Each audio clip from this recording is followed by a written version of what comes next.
I want to shift gears to topic number 2 today here on Jimmy at the Crossroads, coming to you once again in partnership with the Washington Examiner, bringing you engaging, intelligent talk, saying style. So we're not really doing a free-to-choose Friday today, the way things shaped up, but there are free-to-choose elements from this next discussion about education, K-12 education, and some comments of Dave Grohl, Foo Fighters band leader, in a piece for The Atlantic a few days ago, where he blasted Secretary of Education Betsy DeVos. So let's call this a little bit of a free-to-choose Friday moment, and this is how Milton Friedman, our patron economist and a noted school choice advocate and leader, how he would begin his show, Free to Choose, back in 1980.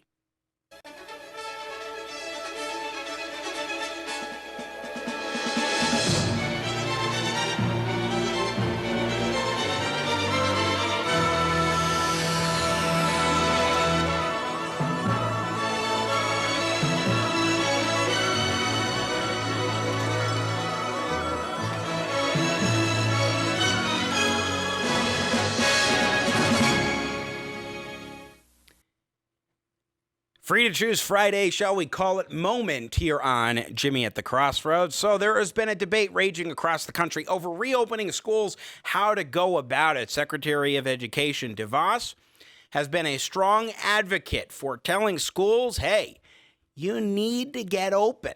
Figure out a plan. Across the country, school district after school district, you need to get schools open once again. But she's not saying how to do it. She's not even guaranteeing that if you have a massive flare-up that's been going on in an individual community, that you need to avoid, that you need to still start school nonetheless.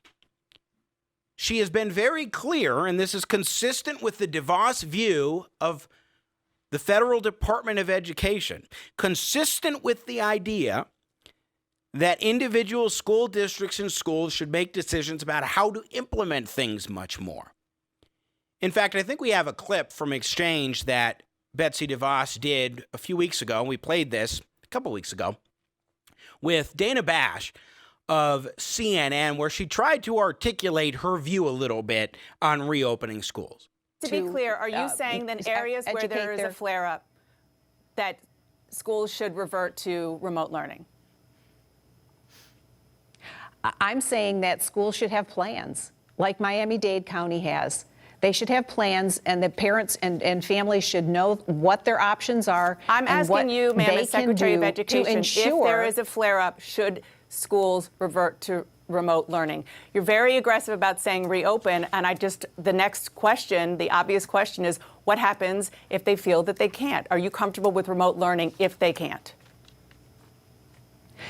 I think the go-to needs to be kids in school, in person, in the classroom, because we know for most kids that's the best environment for them. I understand that, and but we have what to if they also can't? understand what if they can't what? What if the school district feels that they can't safely go into the school because there is a flare-up in that district? Remote learning, are you okay with it in that situation? If there's a short-term flare-up for a few days, that's a different situation than planning for an entire school year in anticipation of something that hasn't happened. And in another clip that we had, Betsy DeVos explains that, look, local school districts need to make their own decisions. We don't have a one-size-fits-all approach, despite the way that Dana Bash and others are trying to frame the issue, as though there is a one-size-fits-all strategy that is being taken by the Federal Department of Education. No, she said in the guidepost, we talked about this last week, the guidepost, that teachers should be back in school with their students to the greatest extent possible. That should be the rule with some exceptions. Well, Dave Grohl, band leader for Foo Fighters, the rock band, published a letter to the editor, a very lengthy one, in The Atlantic a few days ago on the 21st. And I want to share the way in which he ended that op-ed piece. He said this: I wouldn't trust the U.S. Secretary of Percussion to tell me how to play Smells Like Teen Spirit if they had never sat behind a drum set. So why should any teacher trust Secretary of Education Betsy DeVos to tell them how to teach without her ever having sat at the head of a class? Maybe she should switch to the drums. Until you have spent countless days in a classroom devoting your time and energy to becoming that lifelong mentor to generations of otherwise disengaged students, you must listen to those who have. Teachers want to teach, not die, and we should support and protect them like the national treasures that they are, for without them, where would we be? May we show these tireless altruists a little altruism in return? I would for my favorite teacher. Wouldn't you?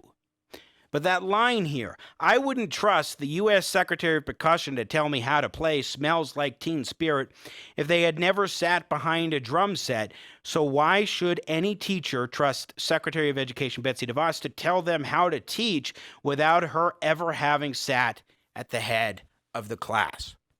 First of all, Betsy DeVos is in no way the first leader of an education department not to have any classroom education experience.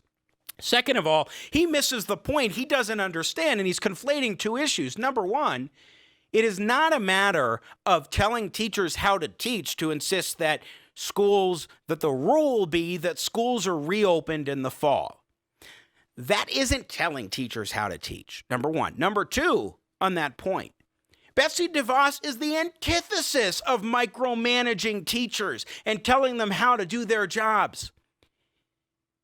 She believes in scaling back the role of the Federal Department of Education, of opening up choice opportunities for more parents, students, and teachers, for creating environments across the country where you have less top-down regulations and management from the federal government to the greatest extent possible. Like, that's the philosophy of a conservative in the education department. It's the right one because the education department should not exist at the federal level. Nowhere in find me in the Constitution anything related to authorizing a federal Department of Education. You will not find it in there. So when we have a Secretary of Education say, here's the goal, but we're going to have all the states and local communities determine how to achieve that goal, that's the way you do it. That's not telling teachers how to teach. Dave Grohl is a fool who doesn't understand how this works. He doesn't understand, like so many others, like all of those who were retweeting excerpts of his piece and just praising, oh, look at Dave Grohl. He doesn't understand the philosophy and the approach of Betsy DeVos, Secretary of Education.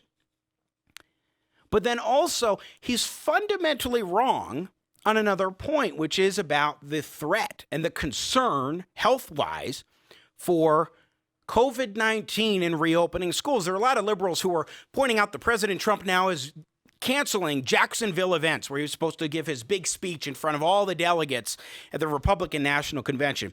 And they're saying, you want to cancel that, but you want Florida to reopen schools? How do you square that circle? How can you do that, President Trump? Well, with all due respect to Dave Grohl and others, the reality is that this is not, COVID-19 is not the kind of threat to teachers and students in schools that they're trying to paint the picture of. And I should note this before I get into that. And that is that, look, he's absolutely right that we need to give teachers latitude. Let teachers determine how best to be in the classroom. I absolutely agree with that.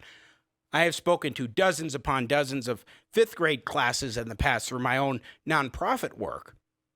And I've seen how classrooms operate, how teachers operate, and they are incredible. They are heroes. And his mother was a teacher, public school teacher. And he's absolutely right to have concern for educators. Where he goes off the beaten path, like so many others, is on the threat of COVID-19 spread in schools. And of course, he's foolish when it comes to Betsy DeVos and how she operates, but okay, that's one thing. The other thing is concern over students being back in school. Well, I had a piece published, my latest column in Colorado Politics on Monday, where I'm a columnist, And I noted this. A new report from the Foundation for Research on Equal Opportunity, FREOP, lays this out well, rooted in science and data.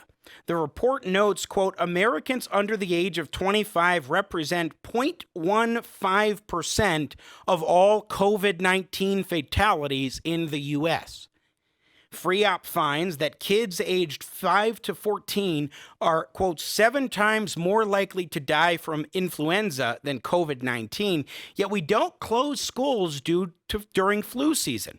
According to the report, there appears to be a very low risk of transmission of COVID-19 from children to adults, citing population-wide studies in Europe that find little to no evidence of children to adult transmission. Indeed, children have generally received the virus from adults. The CDC reports 30 American children under age 15 had died from COVID-19 by July 12th.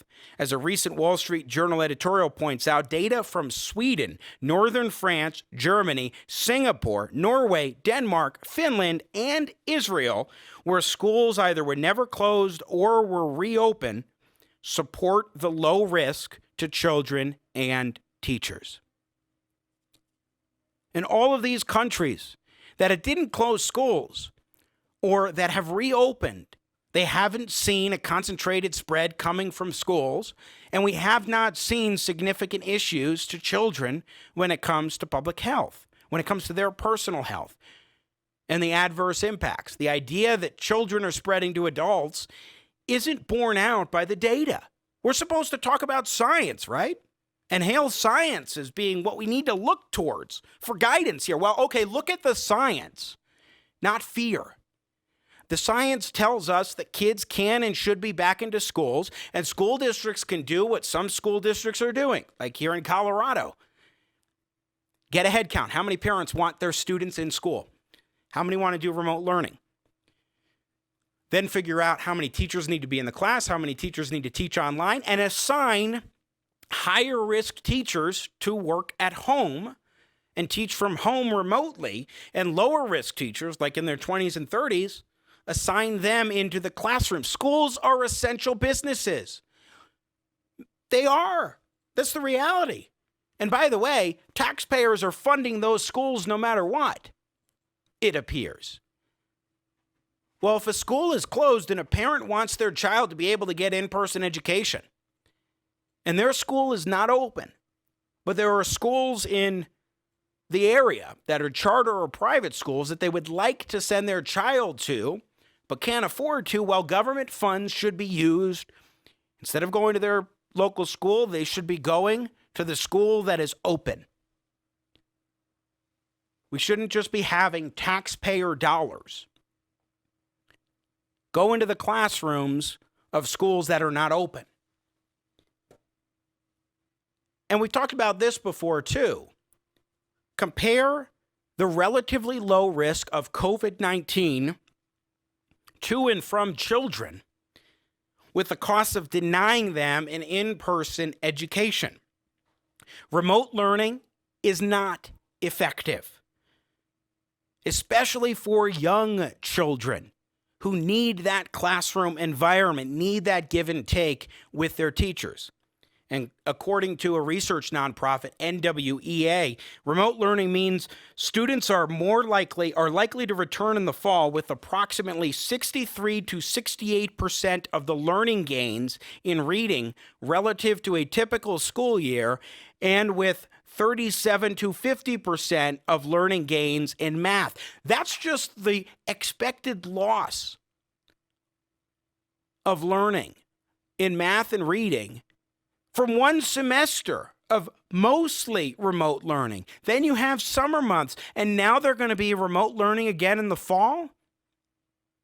As the president of the American Academy of Pediatricians has pointed out, children don't just benefit in the classroom from education, but that's also where they gain fundamental social skills, they get better nutrition and exercise, teachers can catch learning deficiencies, they can catch physical and emotional abuse. During the lockdowns, we were not seeing the normal numbers of reported at-home abuse because students were separated from teachers who would often identify that kind of abuse.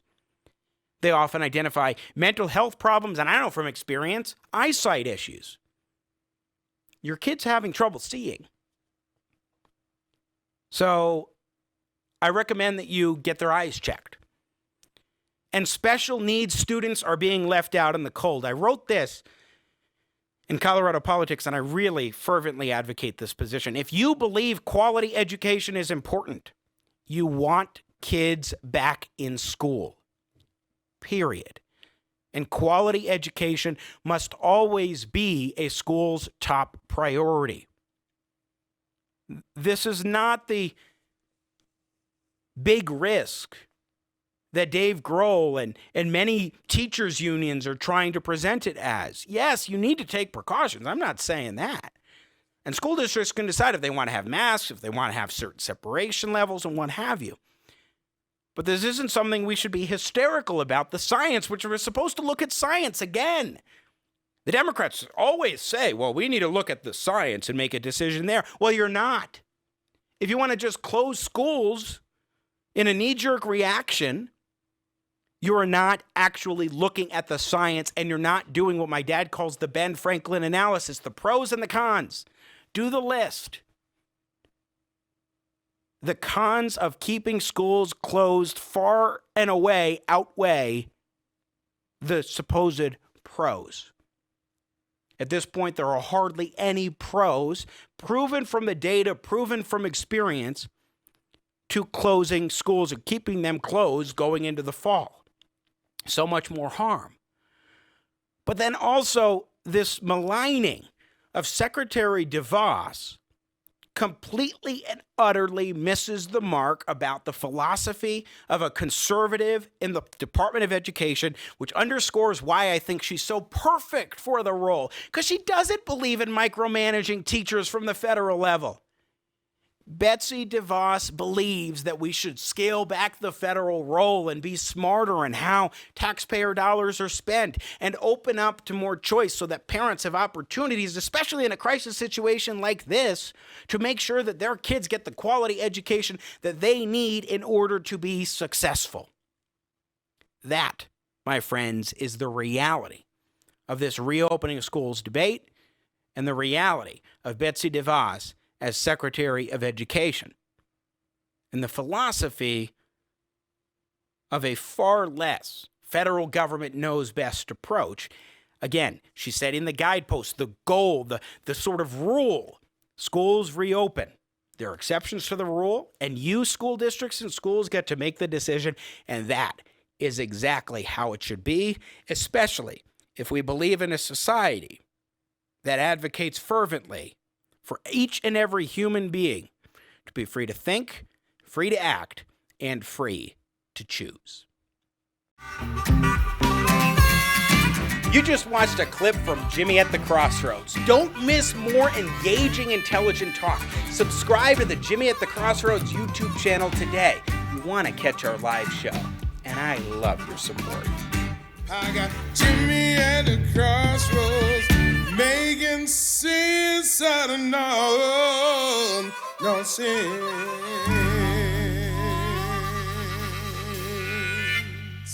Yeah. Awesome.